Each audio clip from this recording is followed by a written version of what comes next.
Hello, everybody. Welcome to Hockey Talk. Today, we're talking playoffs.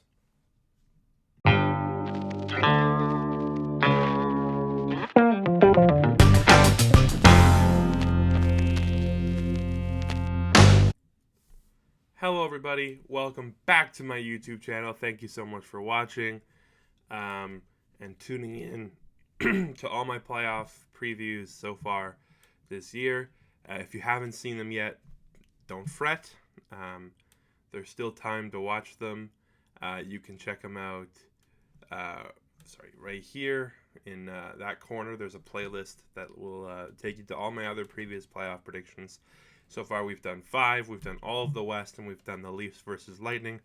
Today, we're talking the other 3, and this video is Bruins versus Canes, as you can probably tell by the title, where we'll be talking about the Bruins and the Canes who square off tonight as the playoffs are finally getting underway. It's been a long time coming, and I'm excited to watch some playoff hockey, and this series should be an interesting one. These two teams have met twice before in the last 3 or 4 years, so the opportunity to rekindle some bad blood is upon us here, and I'm excited to kind of get into it and look at how these two teams stack up against each other. So with that in mind, let's take a look at by the numbers.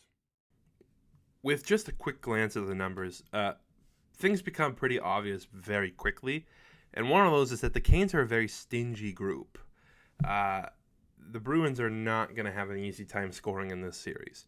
2.44 goals against per game. That's the lowest in the league. The number 1 goals against per game. And the number 1 penalty kill at 88%.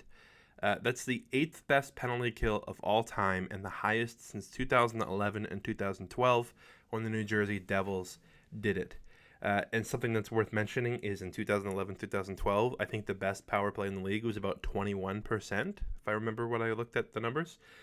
This year, the best power play in the league was 27% with the Leafs, with a few other teams well over 21% as well. So, very impressive what the Canes have been able to do on the defensive end. And then how about this? They also have a top 10 offense, I think 9th in the league at 3.38 goals per game. So we're looking at a very good, well-rounded team. The Bruins, they're not that bad themselves. 4th fewest goals against per game. So with the way things are stacking up, both these teams are pretty good. I would expect this series to be a pretty low-scoring series if things can kind of stay the way they did in the regular season. But I think it's pretty obvious that the Canes also statistically outclass the Bruins. They seem to have a leg up on just about every statistical category listed here. And it doesn't look that much better for the Bruins when we look at goaltending as well. So a couple things stand out when you look at the goaltenders. Before we talk about that, it's worth mentioning that Linus Ullmark is scheduled to start Game 1 for the Bruins, but I would not be surprised if we saw Jeremy Swayman as well in this series. Both goaltenders split time pretty much evenly throughout the regular season. Neither one of them have any playoff experience to speak of. So Ullmark is the guy I think the Bruins have tabbed for Game 1, but we could see both of them at some point in this series. And for the Canes, Freddie Anderson has been their guy all season long. He was fantastic for them.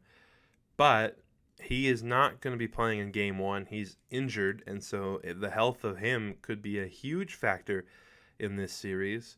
But fortunately for the Canes, Antti Raanta, the backup goaltender, is no slouch in his own right. He is a very good goaltender as well. So just looking at the numbers, we can see that, with Anderson in net, the Canes have a pretty significant advantage. And this is the case regardless of if it's Ullmark or Swayman. Whoever the goaltender is for the Bruins, they're going to need some big performances, the Bruins are, from them. I'm not saying they have to steal them a game, but they have to make sure that when the timely saves are needed, much like Jack Campbell in Toronto, that they deliver them. They have to make sure that they can do whatever they can to help their team win. They cannot be the reason they lose, because the Bruins are already at a bit of a disadvantage. I think the Hurricanes are already a bit of a better team. If they can't get good enough goaltending, this could be a pretty short series. We look at the way this could go. If Anderson is healthy, the Canes are very much better in that department. If Ronta is the guy, I think we're looking at a bit of a more even matchup. But Anderson not here for game one, but hasn't been ruled out for the entire series. So I almost expect him to come back at some point, especially if they need him. So we'll see. But an interesting goalie battle for sure. And lastly, looking at the leading scorers here, Aho leads the team with 81 points, 37 goals, 44 assists. He's a do it all kind of player for them at the offensive end. But Carolina's a very deep team. They have 5 guys with 50 points, 12 with 30. They really diversify their scoring, and we talked about they are a top 10 offense, so they do a lot of scoring. And so I think, even though Aho, he may not be on the other level of some other players around the league, he may not have that superstar status. Another thing worth mentioning for him is he really shines come playoff time. I think he's got 35 career points in 34 games. And so if the Canes need to lean on a player, I would look no further than number 20 for Carolina, a really good player. But looking at the Boston side, they've got plenty of experience, and they still have one of the best lines in hockey, the perfection line, centered by Bergeron, who was fantastic this season. As you can see, 69.19% 5v5 expected goals for percentage. That's fantastic. That is amongst the league leaders. Despite his age, he is still being the defensive stalwart. And probably is going to win a Selke Trophy again this year. At this point, they might as well rename it after him. He's that good. If the Bruins can find a way to get that Bergeron line matched up against the Aho line, and they can win that matchup, which we kind of expect them to win every matchup they're in, I like the Bruins' chances a whole lot more. They've also got Charlie McAvoy on the back end, a fantastic young defenseman. If the Bruins can rely heavily on their best players, specifically the perfection line and Charlie McAvoy on the blue line, and get good goaltending, this could be a really interesting series. The Canes are kind of an interesting team. They really are. And I'm very interested to kind of see how this series plays out. I think that this could be a very sneaky good series. And let's just hope that everybody's kind of healthy so we can kind of see both these teams at full strength and duke it out, if you will.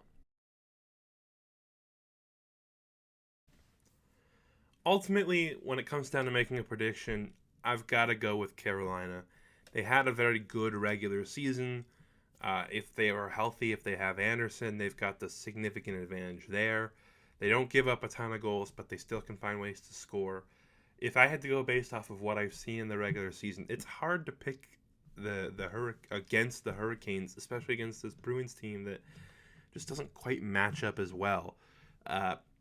If we see a huge series from the perfection line of Bergeron, Pastrnak, and Marchand, this could be a really good series. If we get good goaltending from the Bruins, this could be a really good series. Another thing that I talked about in the Leafs series was I felt like the coaching matchup between Sheldon Keefe and John Cooper was a significant advantage for Tampa because John Cooper is just that good of a coach. I don't think it's that significant in this series. Like, I think Bruce Cassidy is a great coach for the Bruins, but I do think that Rod Brind'Amour is one of the best coaches in the NHL, and I do think coaching really matters in hockey. And so there's just another reason that I would think that I would give the leg up to Carolina, and for that reason, I'm going to pick the Hurricanes to win this series. And I've got them winning in 6. But I think this could be a very good series, and I think we're going to get to watch some really good players play some hockey. So I still think this is something that everybody should check out. But with that in mind, that concludes the 6th playoff preview I've done. As I mentioned previously in the video, I've got a playlist that you can watch all my other predictions.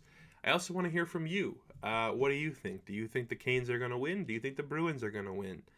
Let me know in the comments down below. Make sure to like and subscribe. Tell your friends if you haven't already. And I will see you guys next time. Thank you so much for watching. Cheers.